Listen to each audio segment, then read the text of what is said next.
Okay, cool. You ready? Yeah.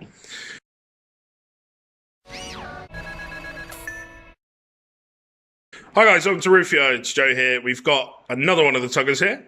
Luke is going to show us his Just trains. just trains. Train OTK. I knew it was one of them vehicular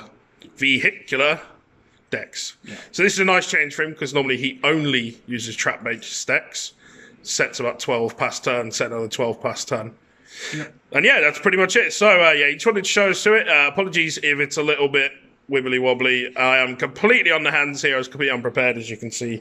No stands here, so we're just all handwork. So cool. Let's get stuck into it and show us what you got. Cool. So your 3 of best normal summon is Railcar, Pegasus, Railroad Pegasus. Basically, normal summon it, revive one from grave, make itself a 10 with the other one, and go straight into your 10 plays. Yep. Your other main normal summon, playing 3 of. I know people have been playing 2, so we'll probably test that a bit, but I like 3 currently. Basically, Beast King Barbaros turns itself to 0 when it's summoned, just with no tributes. Last normal summon that you actually use anyway, Ruffian Railcar, pretty much just to search if you know you're not going to be winning that turn and getting it off of Urgent Schedule. Then your actual enablers, your bullet trains. So basically just special summon from hand if you control all earth machines, which is basically everything. And then in the end phase, if it hits the grave, then you just recycle something from grave to hand. So generally you just get this back to make another 10 next turn.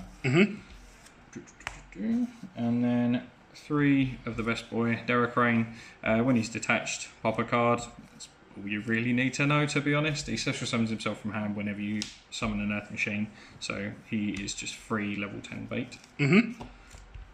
Then hand traps, 3 ash, commons because I'm poor.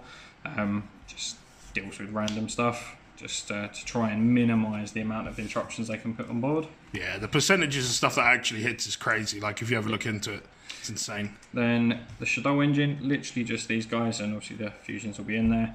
90% of the time it will be Dragon, just to kill a random back row, but the Beast's obviously nice for draws if you don't have anything to kill. Yep. And then the better hand trap to ensure all your stuff goes off is Gamma. The amount of times you brick with this is minimal because you play stuff like Twin just to pitch it, and obviously the field spells are pitch as well. But interrupting their play and then either making a Link 2 out of it to go through defense with Pentastag, or turning it into actually anything just to get them off the board basically. Yep.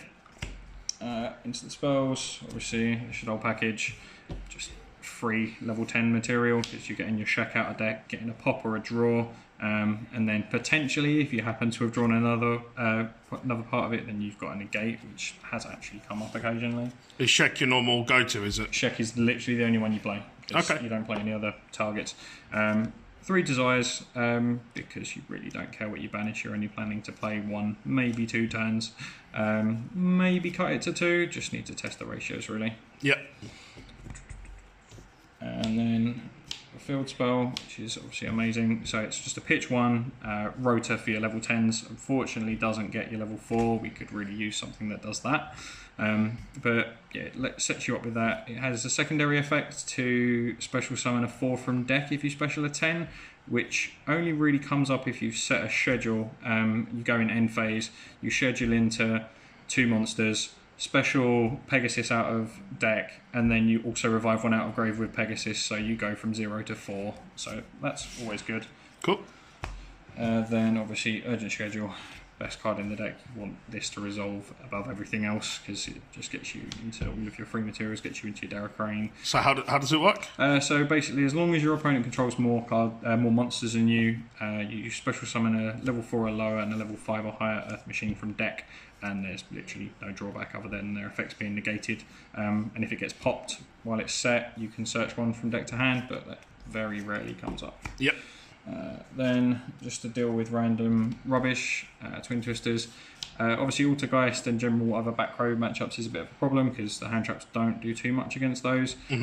So you just want to clear the random back row, and you just lose to stupid cards like Zombie World because it makes all of your stuff zombies and it's all required to be Earth Machines. Right. And stuff like there can only be There can only be one? No, what's the new one? There can only be one. There's like one of each. The summon limit's doing the rounds at the moment. Yeah. Gozen, Rivalry. Yeah, can't even think of it now. The one that says I can't have more than one of the same thing. Yeah, it's there can be only one. Yeah. It's only Must one. be thinking the old One of each translation. type you can have. Yeah, that's it. Terraforming's just to grab the field spell out of deck because it clears bricks in hand and obviously gets you into your 10 plays. And lastly, Reborn. Basically, it's a spot filler that just is a free side out if you need to. Free extender as well. Yeah, it's nice if they like kill one of your random things. You just get your 10 straight back and then go off again. So that's fine. So that's the main. That's the main. Into the extra. Yep. Missing Sky Palace, which I'm actually borrowing off someone who's got it at the moment, and then into your actual 10s. So I'd like to get another one of these because it does come up a lot. Just trying to get a better angle at that so you can see what it is. Super Dora. So it's basically detach to make something on the field immune to everything except itself. Generally, you're going to be going for itself to avoid a pop or something, and it means that you have interaction within your opponent's turn if you're forced to go first. If you have this with the Derricrane under it, because you detach the Derricrane to protect this, and then the Derricrane pops a card, so it's a free interruption. Yep. Then your Bernie Boy, self-explanatory, burn for 2k, and then lay over this guy and attack for 6. Yep. Ridiculous. I can't believe they printed it, to be quite honest. They just made the deck so much more playable because you can just attack for everything. What's that called? So Super Dreadnought Rail Cannon Juggernaut Libe. That's So a a really bit of a long name. mouthful, but yeah, it just detaches one to become a 6k body. You run over pretty much everything, and you attack up to the number of materials he has, but attacks on monsters only. So Okay. generally you either clear their monsters or you leave them with 2, because generally burning for 2k and then attacking over 2 things with 6k will give you the 8k damage per game. That's that part of it. Then obviously double check, because it does come up occasionally. It's nice to have the recycle as well when this thing dies. Occasionally people out this and you just get it back to go for another one next turn if you don't OTK. Some of the link stuff is, to be honest, filler, just because I haven't really tested everything. I might try the giant rank 10 super, I can't think of his name now. The guy that's a heavy storm, basically. Yeah. So he goes detach one to. I think I know the one you're talking about, but I can't remember the name either now. It's something ridiculously long, Galaxy something or other. Akashik's okay. It comes up occasionally. That was one of the fillers. The only one you really care about is Pentastag. He is by far the heart and soul of it, because if your opponent sets up with some defense position stuff, he just obviously lets you attack through it by giving Libe piercing and 6k piercing. That's the big train. The big 6k guy. Yeah, that thing. Yeah, so you just make it under this and then attack through and go mad. Yeah. The other option is Underclock. Just he does the same thing essentially. If they've got one monster, you just make that thing 0 by targeting the Libe, put their thing down to 0 and attack for the 6k damage. I had the Phoenix just to out random back row. It is useful, but the problem is you leave yourself with no link markers, and generally 4 materials is your max. And if you overlay into this to get the zone, then you're not hitting the OTK, because you generally only go to 7k, which is a bit of a problem. Space filler and half decent card, basically. Just good utility stuff, I suppose. Just useful stuff in place of the fact that I haven't tested all of the rank 10 stuff that I actually want to try. So we'll get those and carry on, I think. Into the side, I've been testing Contacting. It's not bad. It's just basically to force your opponent to have a suboptimal board, so that you can just run over stuff with Libe. So you stick them on monsters.